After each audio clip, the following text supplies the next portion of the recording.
Salam sejahtera, nama saya Ekta Krisif Manggau Anak Edwin, memegang nombor kad matrik di 2019-1088-228. Saya daripada Kumpulan Sesi untuk kursus Pembimbing Rakan Sebaya akan telah menjalankan satu sesi bimbingan berkenaan dengan stres.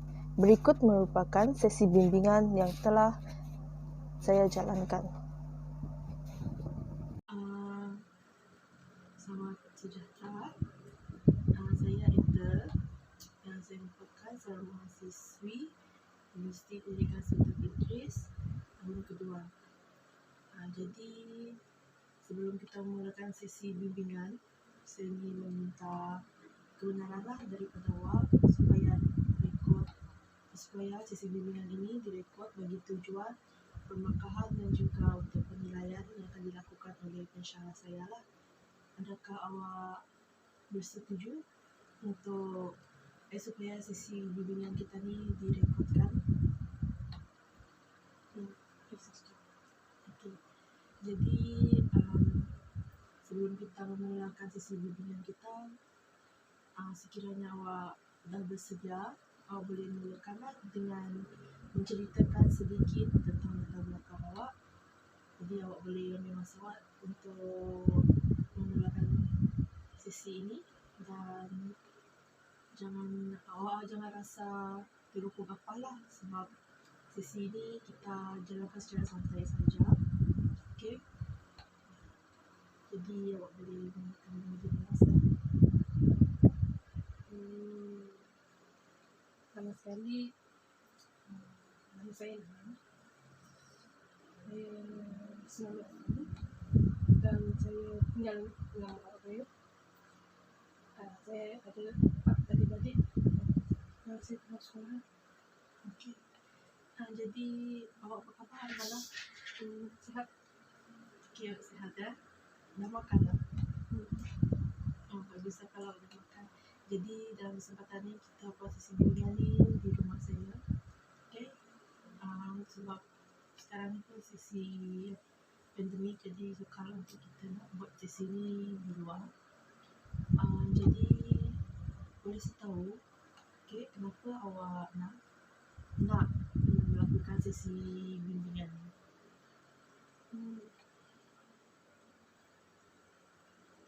Pertama sekali, saya ada masalah dengan kawan baik saya. Dan saya sebabkan sekarang pandemik, so kelas pun secara online je. Saya ada masalah dengan kawan saya. Okay. Jadi saya boleh nampak sekarang ni kita ada 2 isu lah. Jadi isu pertama adalah awak ada masalah dengan kawan awak, dan isu yang kedua pula awak ada masalah dengan family awak. Jadi sekiranya awak bolehlah bercerita tentang kedua isu, dipersilakan.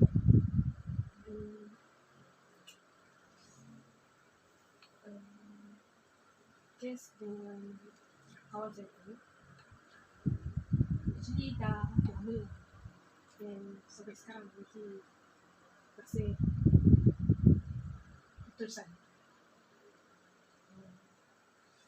So benda tu berlaku sebab ada salah faham antara saya ni. She was my best friend before, and we told everything to each other. So then one day she found out that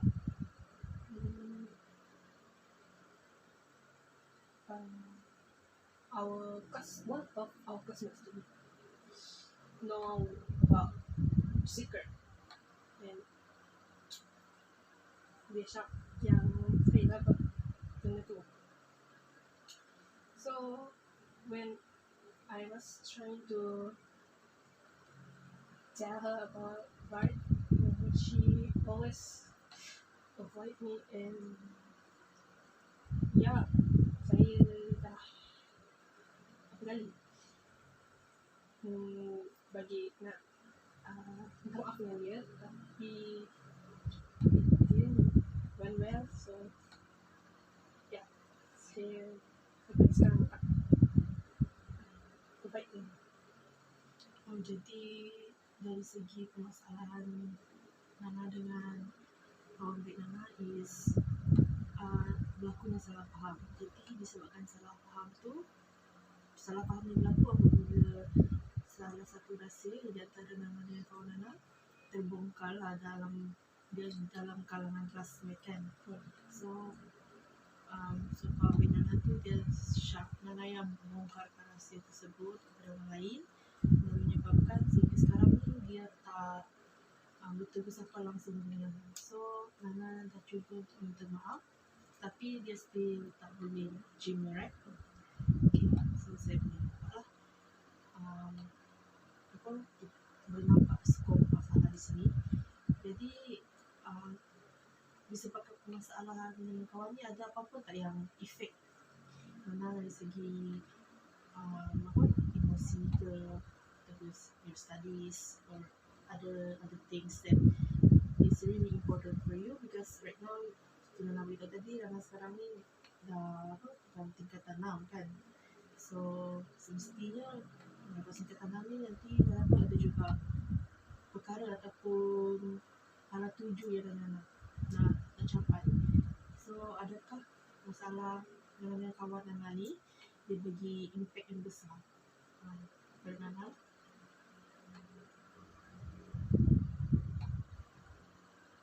It will be like it except that nothing happened after that. So yeah,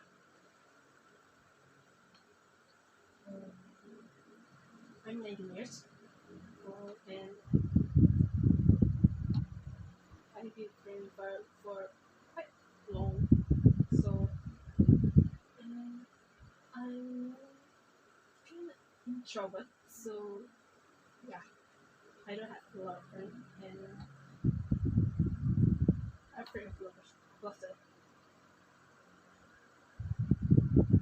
And we did to same school until now, and also cousin. So for study,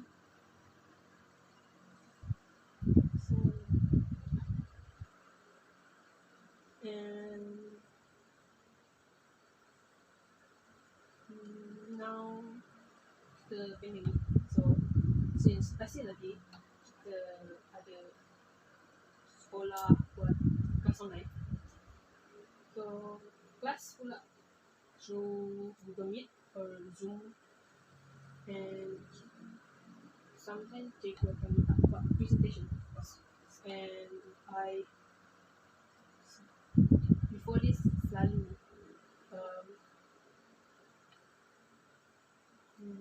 satu group or pasangan dengan dia, but now not anymore. So it really affect my studies. Jadi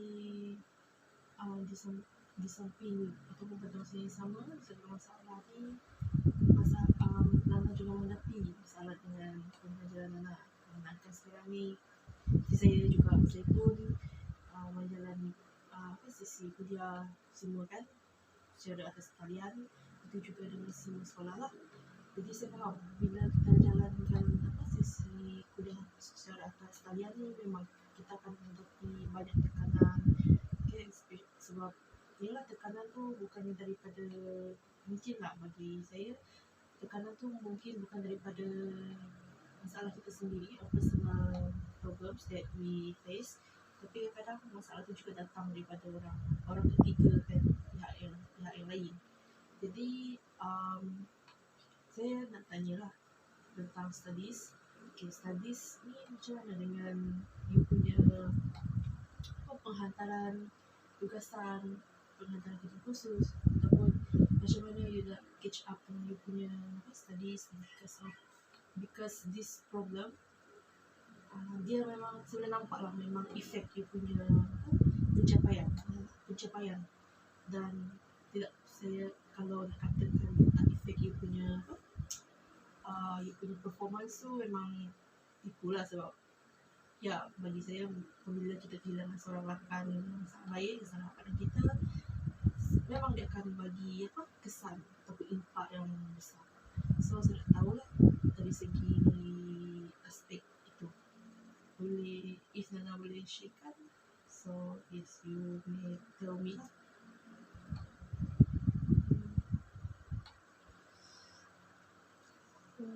Study, ya, saya selalu miss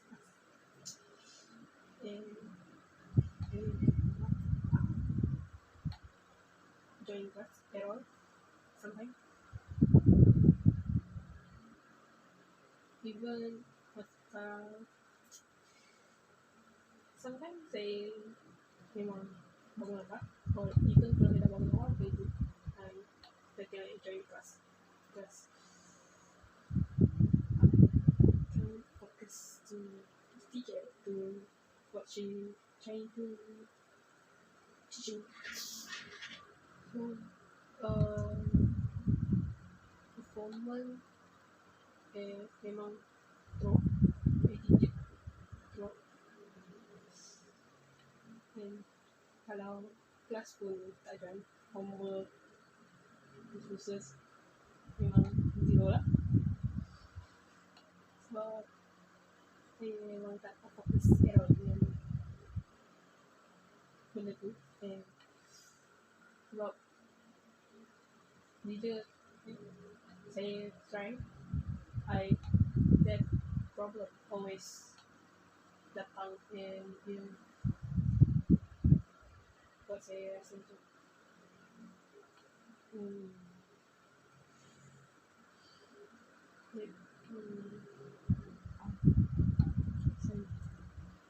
it's okay.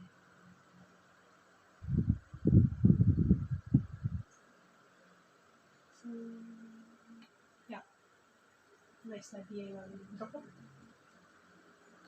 I see. So saya nampak lah masalah dengan kawan Nana ni memang memberi memang mengganggu prestasi Nana as a student. Apalagi sekarang ni kita jalani kelas talian, lepas tu dengan kerja khususnya lagi yang kita perlu hantar on time kan, dengan semua perkara. Okay. Yeah, so I really understand the situation because saya sendiri pun pernah alami perkara yang sama. Jadi saya sangat faham lah apa yang Nana rasai. Okay. So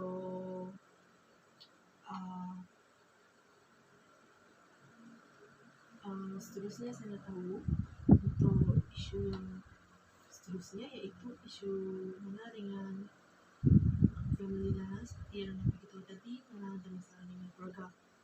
Okay, jadi kalau kita lihat ni keluarga, kalau kita katakan masalah yang kuantum keluarga ni, kita boleh tengok macam banyaklah disebabkan. So if Nana bersedia untuk berkongsi, ataupun Nana perlukan sedikit masa untuk bercerita, boleh bercerita bila Nana bersedia untuk berkongsi dengan saya.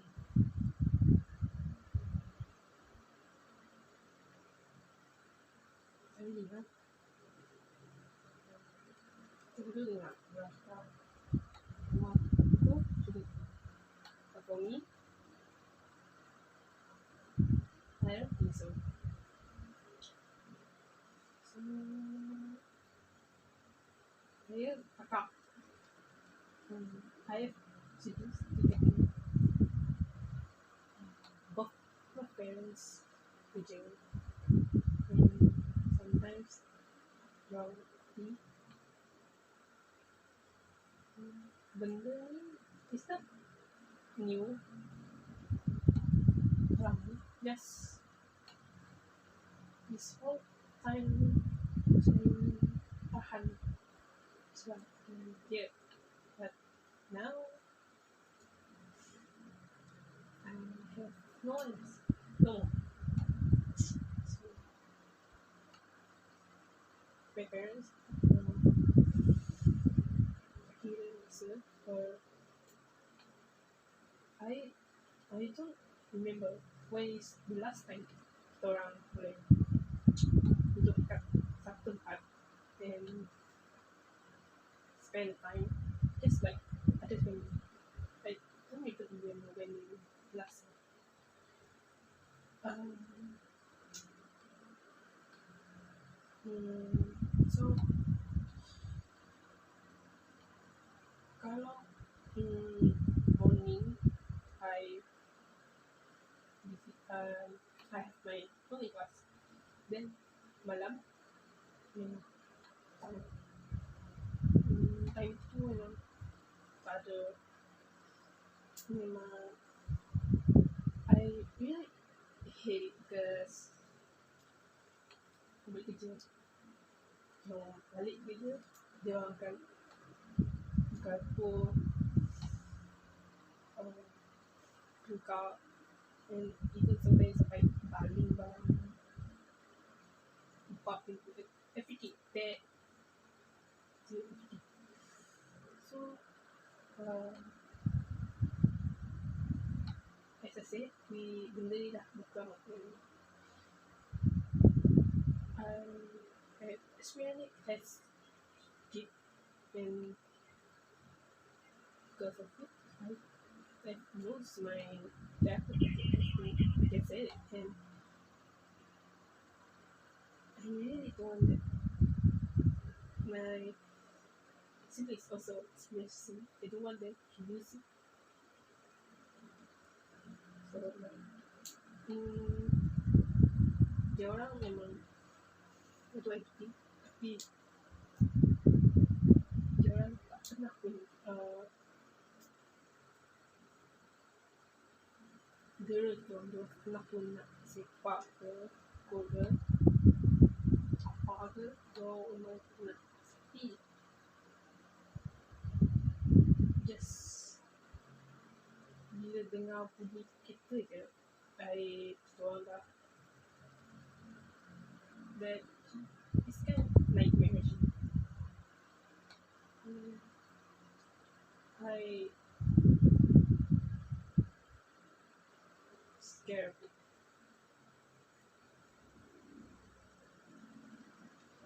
Okay, jadi tanyalah sebelum ni pernah tak awak berkongsi your family problems with other people? Maybe like maybe you pernah share dengan maybe kawan or dengan apa family, your aunts, your uncles ke your grandparents ataupun maybe dengan siapa-siapa yang you rasa you boleh rely on. Sebab yalah saya faham bila kita tak apa apabila sesuatu keadaan ni dah macam sukar untuk kita kawal, kita perlu juga meluahkan apa perasaan kita pada orang lain. Dan saya juga tahu Nana merupakan seorang yang sangat pemalu and you introvert, so when you really stress sometimes ada certain orang dia akan luahkanlah perkara yang mereka alami kepada orang lain, terutamanya pada orang yang mereka percayai. So have you ever do it before?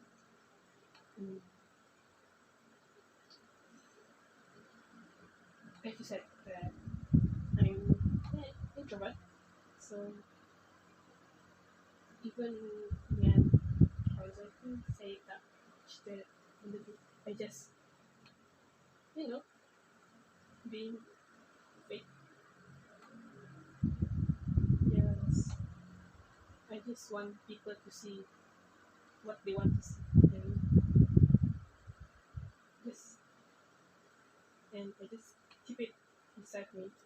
Sebab saya tahu yang kalau saya tahu tu what would change, it would be the same. So just keep it for family, for the so my mom tinggal, so memang dia dah tinggal mom and my dad pula. I don't know if this is for grandparents, dia orang tinggal jauh, so and we korang pun dah memang dah things, and I can't remember when is the last time korang like propose lah. Yeah, and I don't even know whether it's still alive or not. And this thing, I just keep it inside me and just smile there. Jadi salah dengan yang benda you tak pernah nak berbuka dengan orang lain, right? Okay. So based on sebelum saya nak cakap apa-apa, ada apa-apa lagi tak nak ceritakan dan nak kongsikan dengan saya?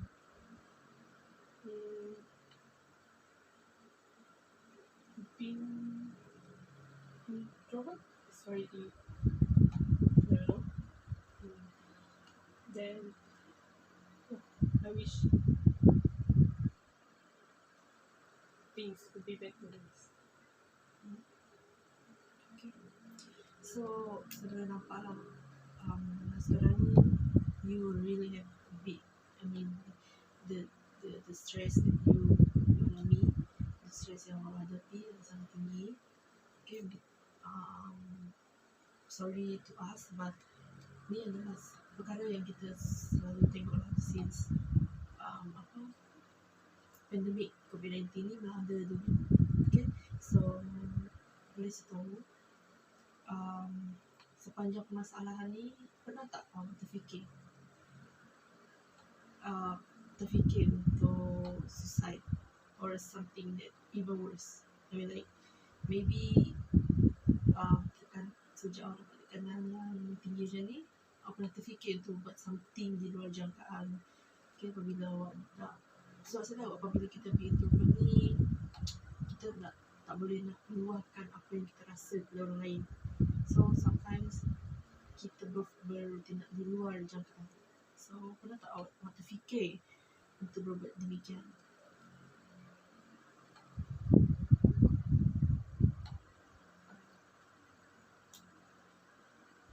It's not like suicide, but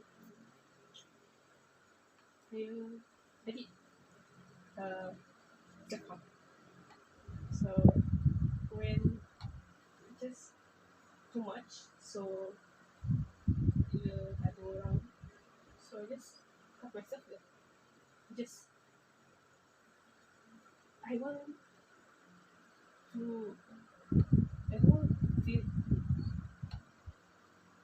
the pain that understand.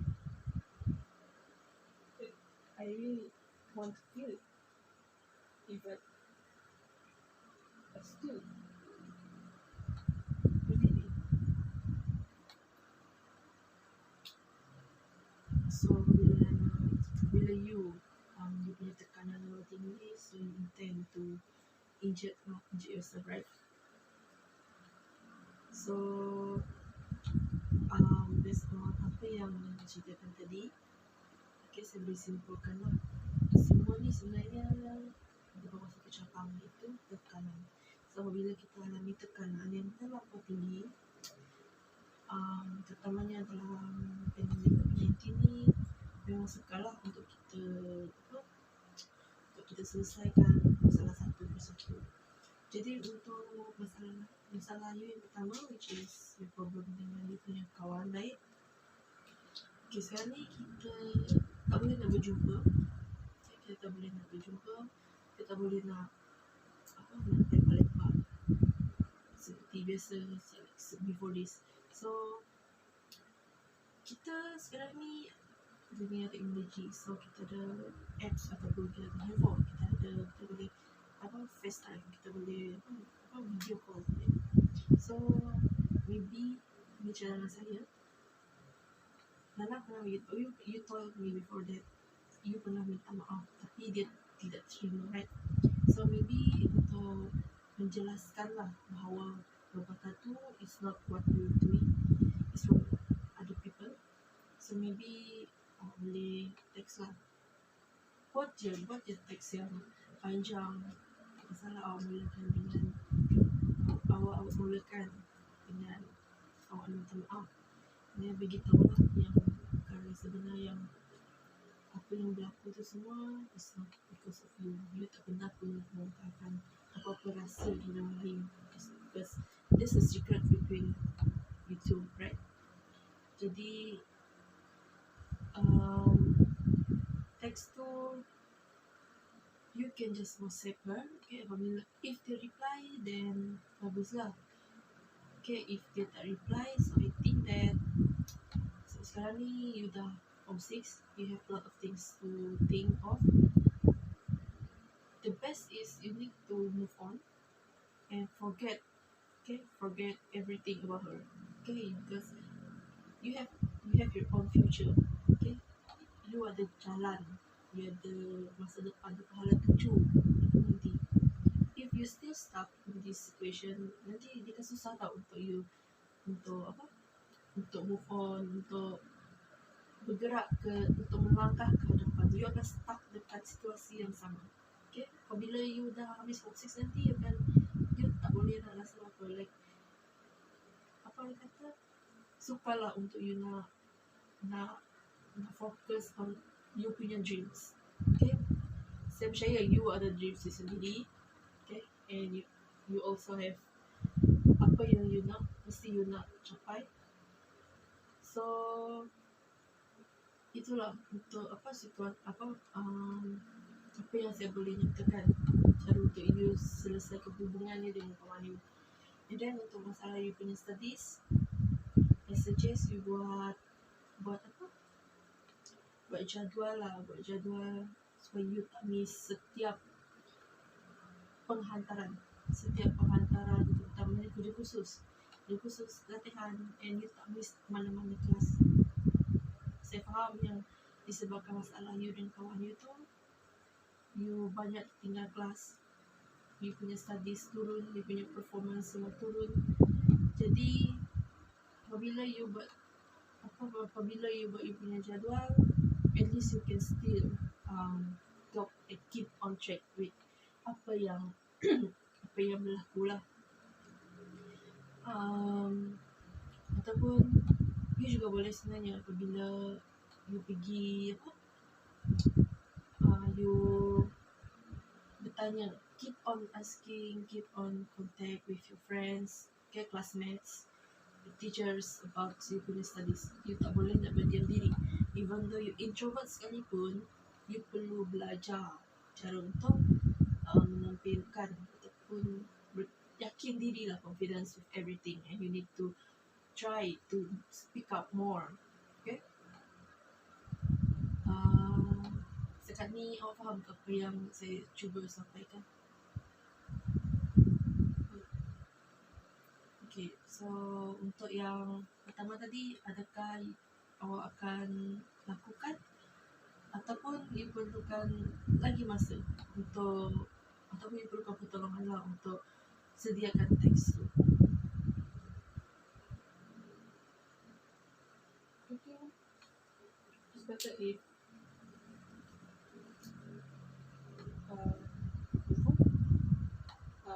I mean, like, I'm still gonna send text, even she already blocked me, but I will still send. Yeah.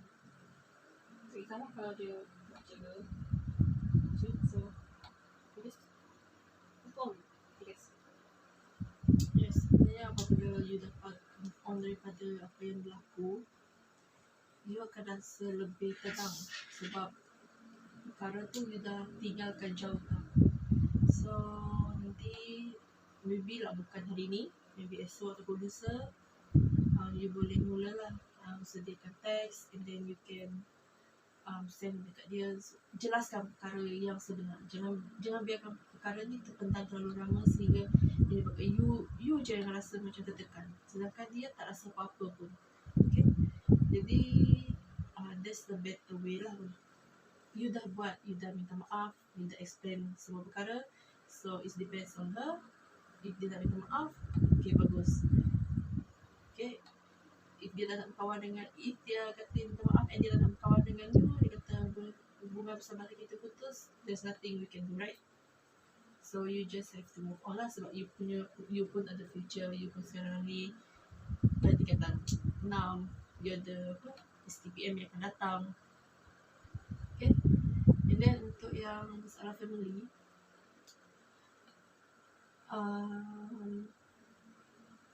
sangat, bila saya dengar perkongsian tadi, saya rasa macam sukarlah untuk saya nak bagi tahu macam apa yang you perlu buat. Semua keluarga inginkan keluarga yang bahagia, tapi pada kenyataannya tak semua keluarga bahagia seperti apa yang Nas alami lah. Dan sebagai anak sulung, saya faham amat sukar apabila parents kita yang apabila parents kita berhal, you yang perlu protect you punya younger brother sisters, sebab you the only person that they rely on. Diorang hanya rely on you.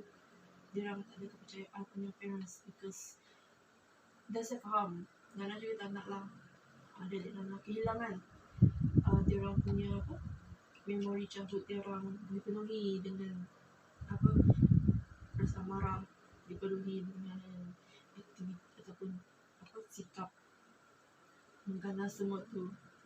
Mestilah you nak yang terbaik untuk your family.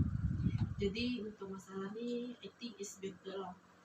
It's better for you to share ataupun you ask your cousin ataupun uncle auntie yang you memang rapat untuk berbincang with your parents, why they always mad after when they arrive at home. Okay, nanti maybe lah diorang lebih faham, sebab kadang ni apabila orang tua bercakap dengan orang tua, diorang lebih memahami satu sama lain. Maybe diorang ada tekanan dekat tempat kerja, so apabila mereka sampai rumah, mereka tekanan yang mereka alami tu mereka luahkan kepada keluarga. That's maybe one of the sebab lah. And then second, maybe you boleh try untuk berjumpa dengan ataupun bertanya dengan konseling sekolah. Okay, berbincang dengan you punya konseling sekolah tentang perkara ni. Sebab kadang-kadang saya tidak nafikan yang masalah keluarga ni sebenarnya boleh memberikan impak yang sangat teruk pada seseorang individu. Okay, especially sekarang you punya siblings masih kecil lagi, so it's better for you to take actions. Maybe you boleh tanya konseling sekolah untuk berjumpa dengan you punya parents. Okay, berjumpa parents, berjumpa dengan adik-adik semua, dan maybe punya counselor tu boleh tolong. Sebab if you ask me, saya pun kurang berpengetahuan tentang masalah keluarga ataupun cara untuk menyelesaikan masalah keluarga. Kalau tentang masalah kawan ataupun masalah studies, saya boleh tolong. Tapi kalau masalah keluarga ni, bagi saya ia adalah satu skop yang di luar kawalan saya lah. Jadi itu saja yang saya rasa perkara yang boleh tolong you untuk mengurangkan level tekanan yang you alami. So you ada apa-apa nak tanya, you ada apa-apa nak cakap ke, so you can bagi tahu lah apa-apa. First of all, thank you sebab for generous for someone like you, and thanks for your advice. I appreciate it. Saya juga I really want to thank you because aku sedih lah untuk jadi salah seorang klien saya untuk sesi bimbingan kali ini. Jadi saya harap awak dapat memberi green light lah supaya sesi rakaman, supaya sesi bimbingan ni dirakamkan bagi tujuan kerja khusus saya, dan rakaman ini hanya akan dilihat oleh pensyarah saya untuk dinilai. Jadi rakaman ini tidak akan